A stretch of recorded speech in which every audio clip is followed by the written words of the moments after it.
일본은 지난달 10일 첨단 전투기 F-35 105대를 미국으로부터 판매 승인 받았습니다. 일본은 앞으로 10년 내에 F-35를 총 147대 체제로 운용한다는 입장입니다. 이로써 미국을 제외하고 일본은 세계에서 가장 많은 F-35 스텔스기를 보유하게 되었습니다. 이는 물론 일본이 전수방위 원칙을 걷어차버린 일입니다.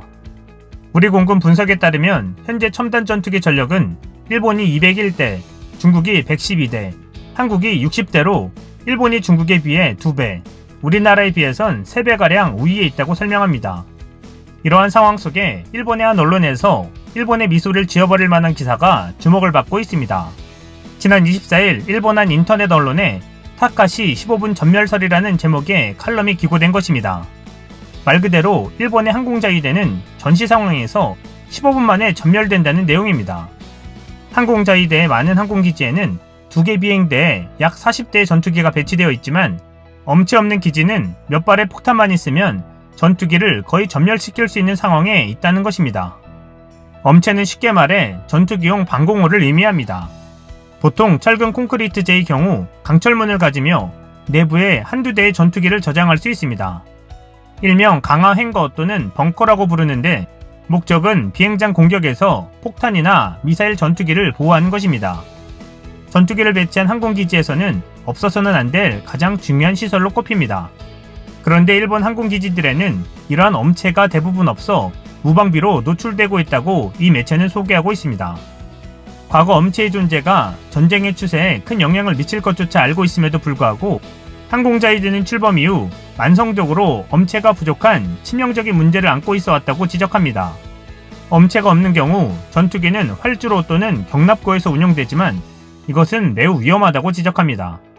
왜냐하면 아무리 최신의 스텔스 전투기라 하더라도 주 기장에 있는 동안은 단순한 탄소와 금속 덩어리에 지나지 않고 수류탄 정도의 폭발물로도 충분히 파괴할 수 있기 때문이라는 것입니다. 항공무기로 널리 이용되고 있는 227kg의 폭탄의 반경이 약 300m인데 이 한 발의 폭탄만 있으면 직격하지 않아도 경납고 내에 있는 모든 기회를 파괴하고도 남을 정도의 위력을 가지고 있다는 것입니다. 그리고 그 이유를 다음과 같은 사례 분석을 통해 설명하고 있습니다. 1941년 제2차 세계대전 독소전에서 독일 공군의 기습 공격에 의해 하루 만에 소련 공군기 2000대가 지상에서 파괴되어 버렸습니다. 태평양 전쟁에서도 일본군이 필리핀 항공전력을 거의 하루에 사실상 괴멸에 몰아넣은 적도 있습니다. 또한 1967년 제3차 중동전쟁에서 이스라엘 공군이 하루 만에 이집트 공군기 450대를 지상 격파하는 일도 있었습니다. 그러면서 이 매체는 항공기가 당연한 존재가 된 20세기 이후 비행장의 기습 공격은 대규모 전쟁에서 거의 반드시 행해지는 전략이며 게다가 그것을 사전에 감지하기 어렵다고 강조하고 있습니다. 현대전에서 어느 날 예고도 없이 수천억엔, 수조엔의 전투기가 단 하루 만에 사라지는 시나리오는 2020년 현재도 충분히 생각할 수 있다고 말합니다. 일본의 주변국에서도 북한과 중국이라는 현실적인 위협을 안고 있는 한국 공군과 대만 공군, 주한미 공군 전투기는 소수를 제외하고 거의 완전히 엄체를 운용하고 있다고 설명합니다. 이에 반해 일본은 단 3개의 비행대에서만 엄체가 확보된 상황인데 이마저도 타국에서 운용하는 두꺼운 철근 콘크리트가 아닙니다. 한국의 현무 한 발이면 시작도 하기 전에 일본의 전투기들이 초토화될 상황인 것입니다. 이외에도 또 하나 일본의 육상 전력의 허술함을 드러내는 기사가 일본 동양경제 온라인에 올라와 화제가 되고 있습니다. 얼마 전 일본 열도가 40도가 넘는 맹렬한 더위를 기록했습니다. 그러면서 일본에서 활동하는 육상자위대가 끼고 있는 장갑 차량에는 불가사의한 현실이 있다고 소개합니다. 방위성과 자위대는 국산 무기를 개발하는 이유로 일본 고유의 환경, 운용에 적합한 것이 필요하다는 점을 금과 억도로 삼고 있습니다. 그러나 이 같은 여름철 고온다습한 일본 고유의 환경에도 불구하고 MBC 정찰차, 경장갑 기동차 등 일부를 제외하고는 자위대 대부분의 국산 장갑차에는 승무원용 에어컨이 장착되어 있지 않다는 것입니다. 요즘은 파키스탄이나 인도, 중국 등의 장갑 차량에조차 에어컨이 달려있는 것이 일반적인데도 말입니다. 여름철에 에어컨이 없으면 승무원은 현저하게 체력, 기력을 소모하기 때문에 근성만으로는 견딜 수 있는 것이 아닙니다. 그뿐 아니라 여름철에 MBC 무기에 대해 대처하기도 어렵다는 것이 이 매체의 설명입니다. MBC 무기가 사용됐을 때 MBC 시스템을 작동시킬 경우 해치를 닫고 차체를 밀봉하고 가압하여 바깥 공기의 침입을 막게 됩니다. 말 그대로 찜통 속에 갇히는 상황입니다. 화학방어차 승무원은 그때 에어컨이 없으면 여름철은 최대로도 30분 정도밖에 활동할 수 없다라고 호소하고 있습니다. 과거 정부의 한 핵심 인사로부터 에어컨을 장비한 외제 차량을 들여오면 어떻게 했느냐는 취지의 제안이 오간 적이 있었다고 합니다. 하지만 당시 방위관료는 가로폭이 2.5m 이상인 차량은 도로법의 정령의 규제로 사용할 수 없다라는 설명으로 거절했다고 합니다.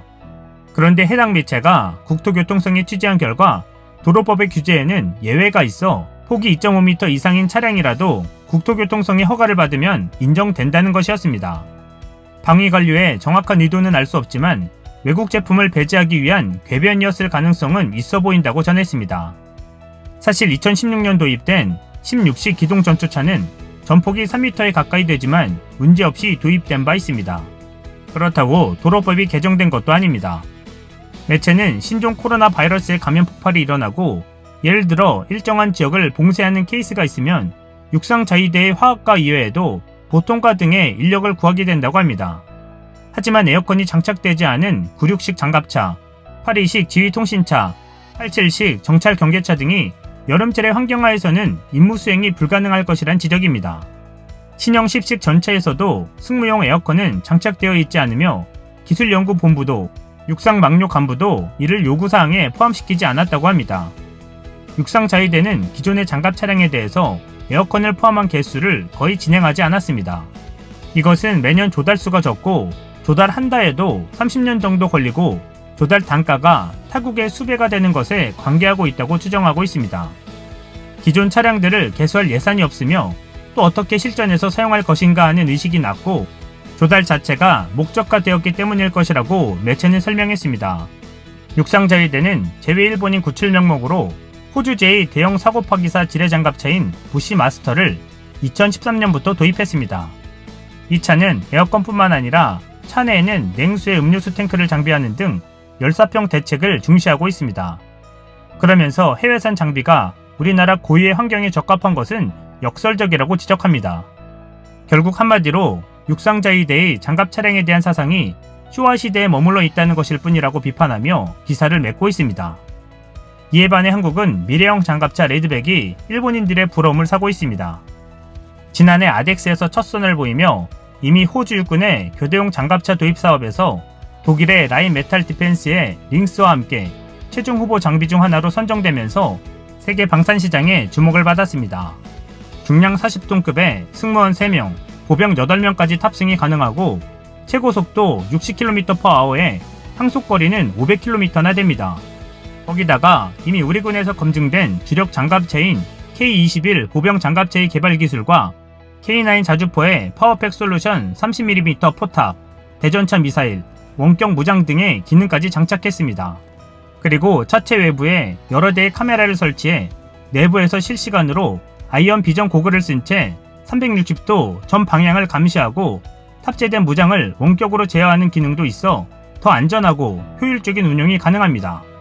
이러한 장비는 전 세계적으로도 구현된 적이 거의 없는 최첨단 장비입니다.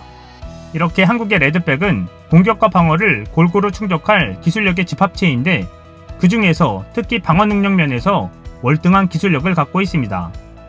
과거 전차들은 단거리 공격을 위한 무기이다 보니 장거리를 이동할 경우 고장이 발생하는 경우가 문제였습니다.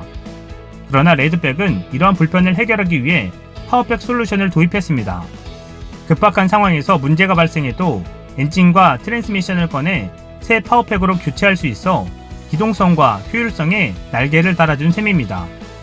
특히 내부에 에어컨이 정말 시원하며 승차감도 부드럽고 시트 간격도 넓어 덩치 큰 사람들도 편안하게 앉을 수 있다고 합니다. 이 정도면 일본이 한국을 부러워할 만하겠네요. 일본은 호주에서 장갑차를 수입하고 한국은 호주에 장갑차를 대량 판매하는 상황입니다.